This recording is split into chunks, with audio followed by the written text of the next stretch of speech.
আমার ছাড়ানো হয়ে গেছে। কচু পাতাটা আমি এভাবেই ছাড়িয়েছি, লঙ্কা দেখেছি, আর ঠিক এভাবেই তোমরা ছাড়াবে কচুর পাতাগুলো। ঠিক আছে, দেখেছো আমি কিভাবে ছাড়িয়েছি। এবার তোমাদের আমি দেখাবো। এটাকে আমি একটু মিক্সারে ইয়ে করে নেব। আমি একটা গ্রাইন্ডার নিয়ে নিলাম। আমি এটার ভিতরে রেখেই পেস্ট করব। আমি আগে পাতাগুলো দিয়ে দিচ্ছি সুন্দর করে।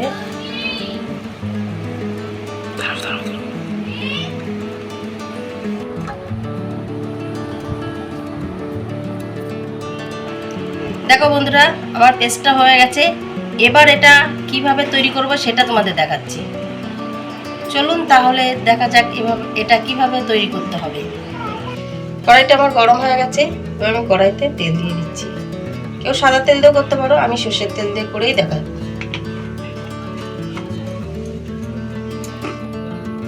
তেলটা আমার গরম হয়ে গেছে।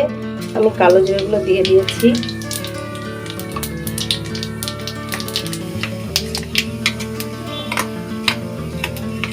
এবার আমি এই পেস্টটা দিয়ে দিচ্ছি কড়াইতে।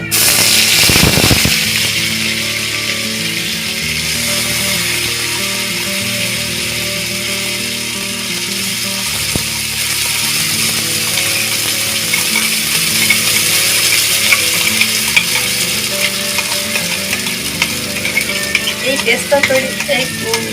রেসিপিটা তৈরি করার সময় উনুনের আঁচটা খুব কমিয়ে দিতে হবে। বেশি জোরে জ্বললে কিন্তু এটা পুড়ে যাবে আর ভালোভাবে এটা রান্না হবে না।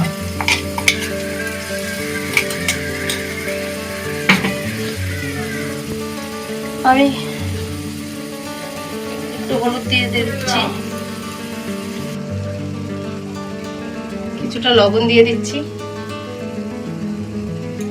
লবণ দিয়ে যা স্বাদ মতন। আমরা একটু লঙ্কা লবণ বেশি খাই, সেই জন্য আমি আগেও বলেছিলাম। এবার এটা আস্তে আস্তে নাড়তে হবে, এইভাবেই হতে থাকবে।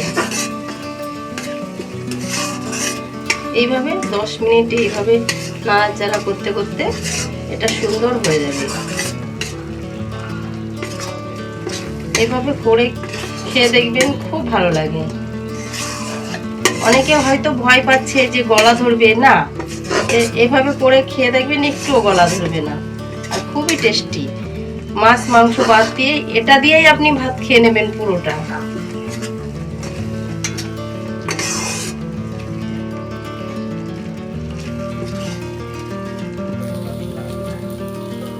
দেখো কি সুন্দর হয়েছে না? এভাবেই বানাতে হবে। একদম ভাজা ভাজা হয়ে গেছে। আর আমার ভিডিওটা যদি আপনাদের ভালো লাগে তাহলে আমার চ্যানেলটিকে একটু সাবস্ক্রাইব করবেন আর লাইক করে পাশে থাকবেন। আর ভিডিওটা যদি ভালো লাগে তাহলে একটু শেয়ার করে দেবেন। এইভাবেই আপনাদের নিত্য নতুন ভিডিও দিতে থাকবো, আপনারা ভালোবাসা দিলে।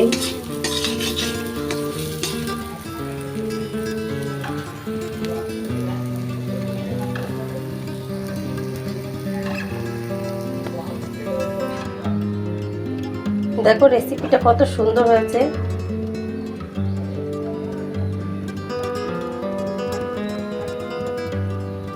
কতটা ভালো লাগছে। এভাবে আপনারা তৈরি করে খেয়ে দেখবেন, খুবই ভালো লাগে।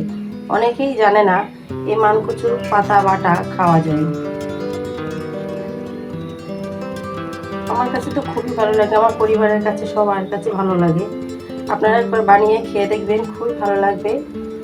আর এভাবে নিত্য নতুন ভিডিও পাওয়ার জন্য আমার চ্যানেলটিকে সাবস্ক্রাইব করে পাশে থাকবেন। আজকের মতন আমি আমার ভিডিওটি এখানে শেষ করছি। ভালো থাকুন, সুস্থ থাকুন।